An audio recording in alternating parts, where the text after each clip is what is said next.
Touting, the art of sending letters to people who are on the market with another agent and getting them to switch to you. Now, I'm a big fan of touting. I know it divides opinion. There's a few people in the industry, or more than a few people, that don't like it. There's many more who do like it, and at EXP, we are big fans of touting properties that are for sale with other agents. Now, there's a few reasons why. The first reason really is because, in my opinion, we're here to help those customers. If those customers are unsold, we're not touting them on day one that they're on the market, but if they're unsold after 6, 8, 10, 12 weeks, they need our help, in my opinion. It's a bit like my Sunday morning under-10s football team, where I'm coaching them and helping them to kick the ball further, harder, do throw-ins properly, take corners, goal kicks, and even doing their shoelaces up when they haven't, when they're undone. And it would be irresponsible of me to not do their shoelaces up or not help them to kick the ball further and harder and in the right direction. And that's all I believe, that on a much bigger level, if someone isn't selling their house, it's my job to help that person, to coach them, to mentor them, to give them the right advice in order to sell their home. That's why their house is on the market, because they want to sell their house. So it's fundamentally, in my opinion, our responsibility to help those customers to sell their house. And they're not going to know about us if we don't tell them who we are. And that is the best way to do that, is through writing a letter and being consistent with that. So that's why we do it. The other reason that I believe in touting, I'm a big fan of it, is because you can end up with raving fans for life. Now, I remember selling a house back in 2007 or whenever it was. The property was on the market with the other agents. The guy responded, Mark his name was, he responded to my letters that I've been sending, and I gave him a really good service. I went and visited the property every week to give him an update, and next level service. And so he saw that level of service, which was better than everybody else. And ultimately he disinstructed other agents because I gave him that advice. We took it off the market, gave it a break, refreshed the whole marketing, and lo and behold, we agreed a sale on the property just before the market crashed in 2008.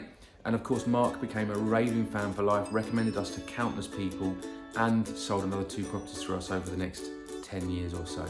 So touting leads to raving fans, and it is a really powerful way to win those fans, because you can prove that you are better than the others, and not all estate agents are the same. So I'm a massive fan of touting.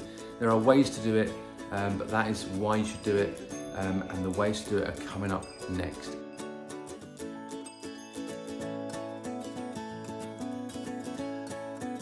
So how do you tout those properties that are for sale? So there's a few rules here. It is a bit of a science actually, rather than an art, I would say, and it's fairly specific in what you've got to do. Now, I've been touting properties and writing letters to houses that are for sale for around 20 or so years.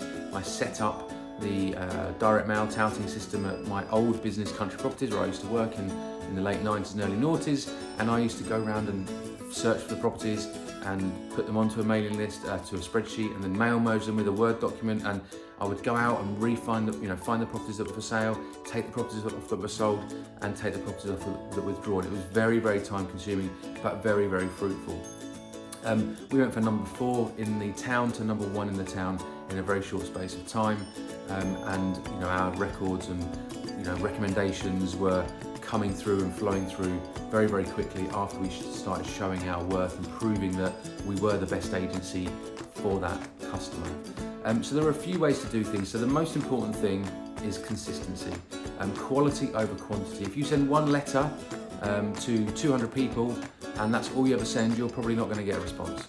If you send 7 or 8 letters to the same 200 people week after week, you're probably going to get a response regardless of the quality of the letter. So quantity over quality is the most important thing. Second most important, which relates to that, is consistency. You've got to do this every single week. I used to do it monthly, fortnightly, every 10 days just to test it, and weekly is absolutely what works. If you're week after week around about letter 7, that's when you start getting a consistent level of responses. But I would send letters for months and months, years in fact. If properties were on the market for over a year, I would still be sending letters to them every single week. I didn't care whether they were on the market with the same agent for that year. I was convinced that I could help them, which is why I carried on sending them letters. And it worked. We became the biggest agency in our town. We became one of the biggest online agencies in the country back in the day, and obviously sold the business to the Connells Group. So touting works and can help you build your business.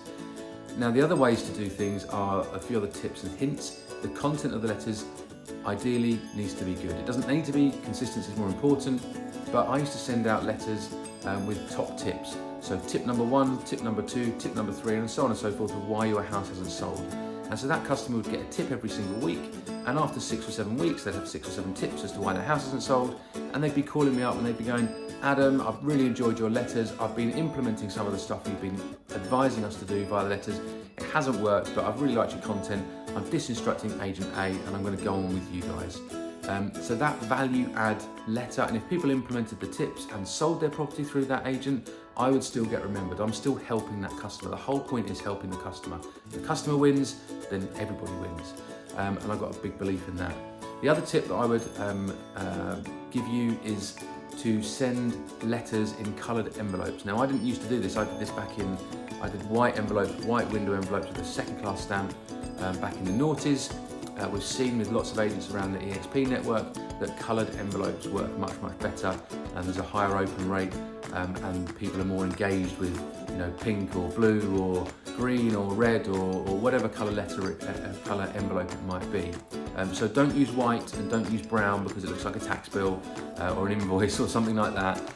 So those coloured envelopes, handwritten addresses, much better than the window envelopes. If you've got the time, it does take time to do that. And ideally you want to hand deliver them.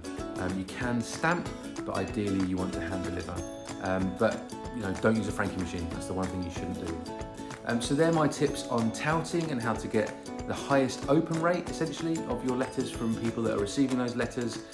Next, I'm going to talk about how you take that phone call, because that is the hardest part. The first bit, all the stuff I've told you already, is admin. It's easy, it's monotonous, it's boring, and you want to not bother doing it. The hard part, the skillful part, is helping that customer and how you help them properly when they give you a call and they say, "You've sent me a letter, why?" That's coming up next.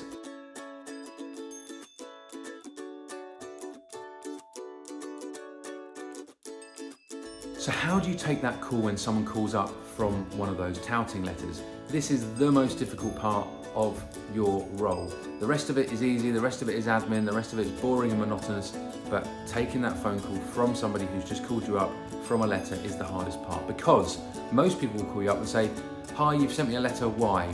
Or, "I've just received this letter, why do you keep sending them?" Or something along those lines, fairly abrupt message to the letters. If you're sending out content-based letters over the course of 6 or 7 weeks, actually you get a much softer call. You normally get people saying, "I've been getting your letters, they've been really useful, I want to instruct you."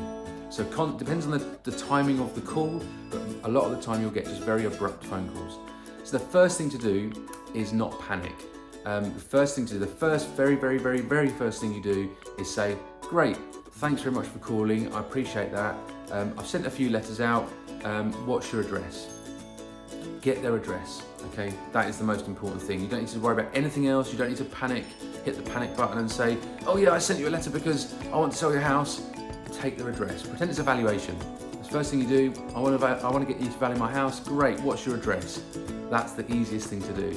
The next thing, and this for me was always the most important, and everyone has slightly different methods, but the next comment that you make has to be related to their house and their specific house and their circumstances or their price or the agent they're on with, because what you want to do is build trust in that initial phone call. And you need to know your market anyway. You should know your market inside out. I knew my hometown Hitchin like the back of my hand. I knew every single property, what the price was, which agent it was on for. I know every single road in Hitchin. I know whether the odds are on the right and the evens are on the left, or whether it's a consecutive road numbers or whatever it was. I knew something about that house.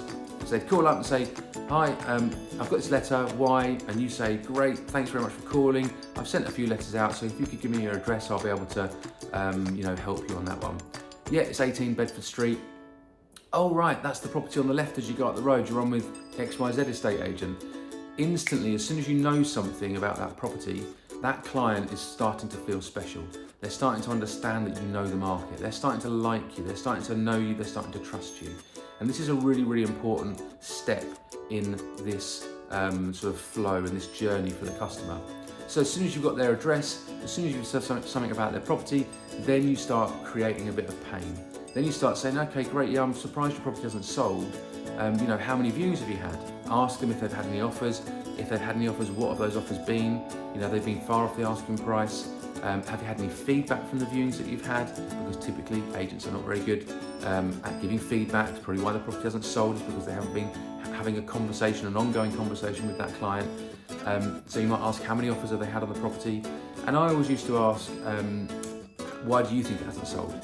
That was always a question I would ask, is why do you think it hasn't sold? And normally they'll say, well, you know, the market's bad, or they might say that their agent's not very good, or they'll say that they might even admit that it's overpriced, or they might say that one of their bedrooms is too small, and the feedback they've been getting is the garden's too small, or whatever it might be. And say, okay, great, that's good to hear that you've got a view on why the property hasn't sold. I've got a few ideas as well as to why it might not have sold and how we could maybe help you sell it. You know, would it be okay if I popped around at some point just to, you know, give you some more advice on that? Obviously, I've been sending you these letters with a few tips and hints, but I've got a few other tricks up my sleeve. Maybe I'll be able to come out and just give you some help and advice on that. No obligation, you know, to use me, but I just want to help people. And as long as you come from a genuine point of wanting to help people, which you should do because that is our job, then they will be happy to have you through the front door. And if you can help them, then when you're in the appointment, then brilliant, they'll probably instruct you. If you can't help them and you think it's a lost cause, then you should probably walk away because it's best for you and it's probably best for the client actually. So they're my top tips on how to take a phone call from a touting letter.